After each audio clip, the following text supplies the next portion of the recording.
Hi everybody, today we are going to discuss about the diabetes and its types. हमने इससे पहली video में आपको डायबिटीज के बारे में बताया था कि डायबिटीज कहते किसको है, डायबिटीज कैसे डेवलप होती है, किस तरह से फॉर्म होती है, कौन सा हार्मोन इसके लिए रेस्पॉन्सिबल होता है, तो उसके लिए इंसुलिन हार्मोन रेस्पॉन्सिबल होता है। तो यहां पर मैं आपको बता रहा हूं डायबिटीज और उसके टाइप्स। डायबिटीज के एक जनरल सा डिस्क्रिप्शन, यानी कि जब ब्लड स्ट्रीम के अंदर, ब्लड के अंदर ग्लूकोज का लेवल बढ़ जाता है, शुगर का लेवल बढ़ जाता है, तो उस बीमारी को हम क्या कहते हैं, डायबिटीज का नाम देते हैं।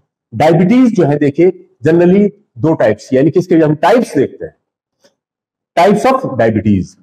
जब हम डायबिटीज के टाइप्स देखते हैं तो बेसिक टाइप्स इसके दो होते हैं, एक होता है डायबिटीज मेलाइटस और दूसरा होता है डायबिटीज इंसिपिडस। डायबिटीज मेलाइटस और डायबिटीज इंसिपिडस। नंबर 1 पर आता है डायबिटीज मेलाइटस। देखिए डायबिटीज मेलाइटस में क्या होता है, when sugar level increase in blood stream due to defect of insulin hormone, यानी कि या तो आपका इंसुलिन हार्मोन प्रॉपर ना बन पा रहा हो या बन ही ना रहा हो, जो कि beta cells of the pancreas form करती हैं, तो वहां पर इंसुलिन जो है वो प्रॉपर फॉर्म ना हो रहा है, उसकी वजह से आपका जो शुगर किस तरफ जाना है, सेल्स टिश्यू की तरफ जाना है, वो वहां पर प्रॉपर नहीं जा पा रहा है और वो वापस ब्लड स्ट्रीम के अंदर ही शामिल हो जाता है, तो उसको हम डायबिटीज मेलाइटस का नाम देते हैं।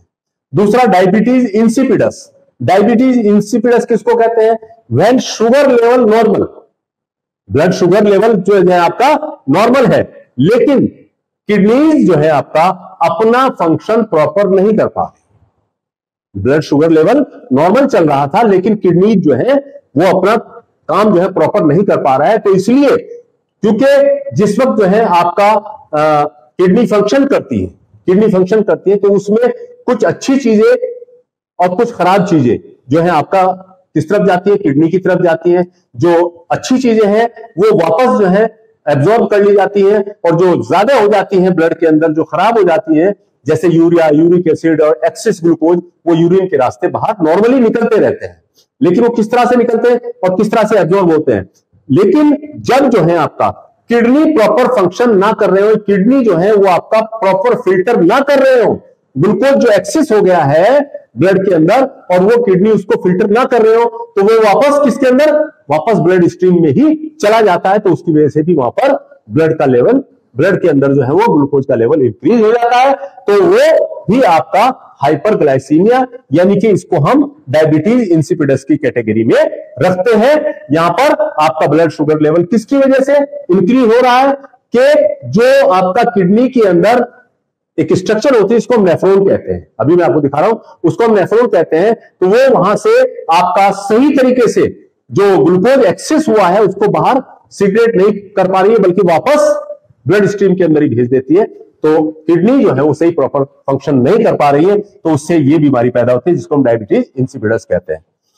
Types of diabetes mellitus. Diabetes mellitus के 3 टाइप्स होते हैं। नंबर 1 टाइप 1, नंबर 2 टाइप 2 और number 3 gestational. Number 1 type 1 diabetes में देखिए क्या होता है।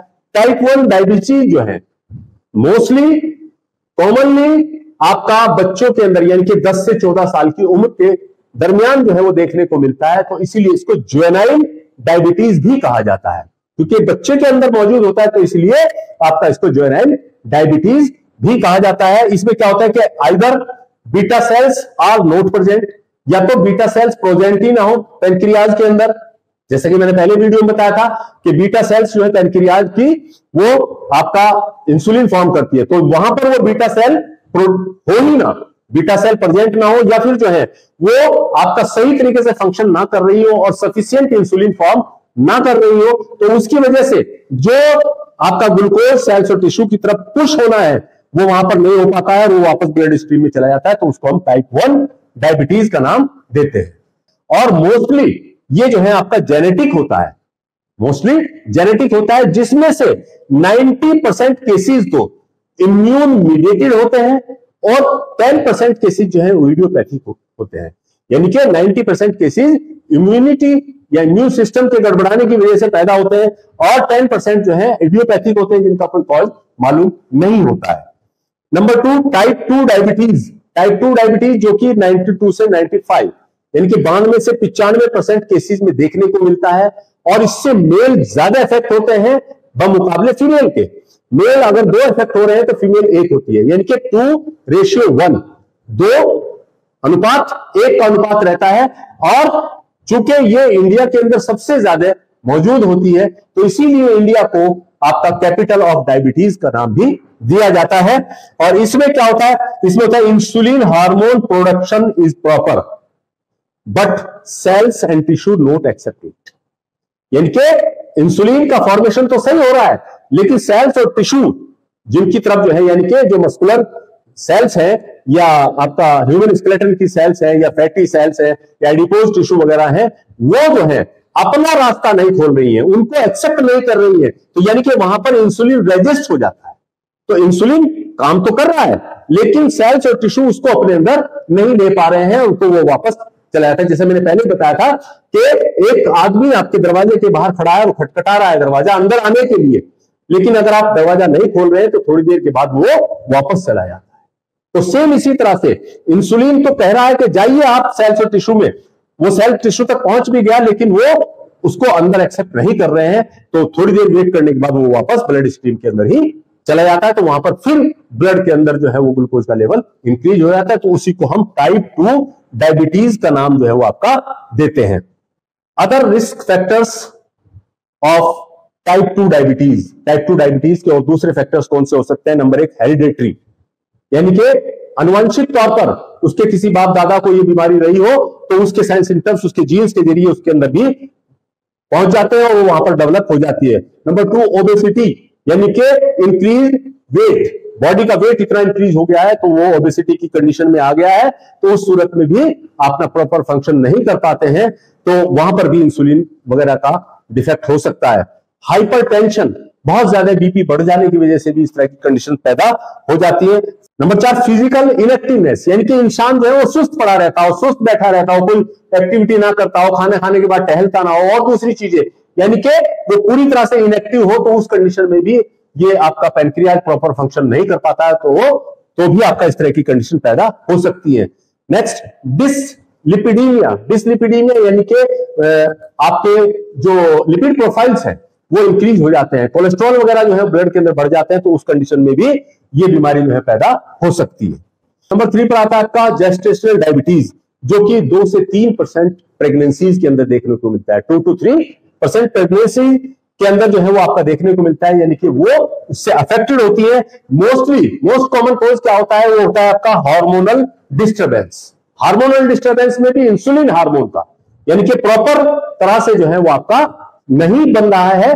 तो हालांकि देखने में कुछ केसेस में ये आया है कि बच्चे की पैदाइश के बाद ये ऑटोमेटिक ठीक हो जाता है, कुछ केसेस में देखने में ऐसा आया है।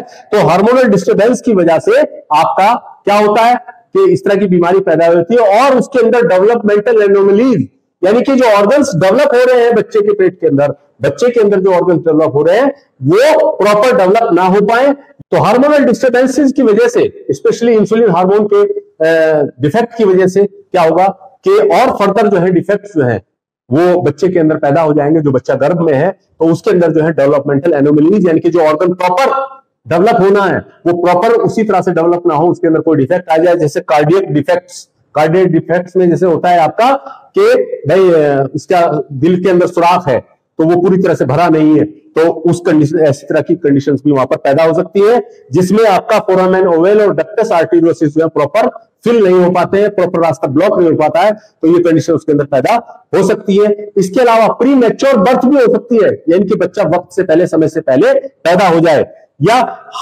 बच्चा जो है वो हाई वेट लेकर पैदा हो, बच्चा बहुत ज्यादा वेट इसके अंदर हो, और कभी कभी देखने में आता है कि फीटल लॉस भी हो जाता है। तो ये था हमारा आज का lecture, diabetes and its types.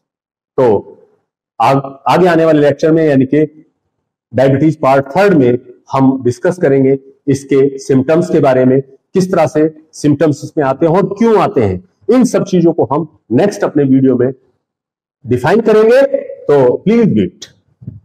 तो ये था हमारा आज का lecture, diabetes and it's type. तो इसमें से अगर कोई सवाल आपके जहन में आ रहा है तो आप हमारे कमेंट बॉक्स में डाल सकते हैं, और अगर आपको ये वीडियो पसंद आया हो तो लाइक, शेयर, सब्सक्राइब जरूर कीजिए। थैंक्स।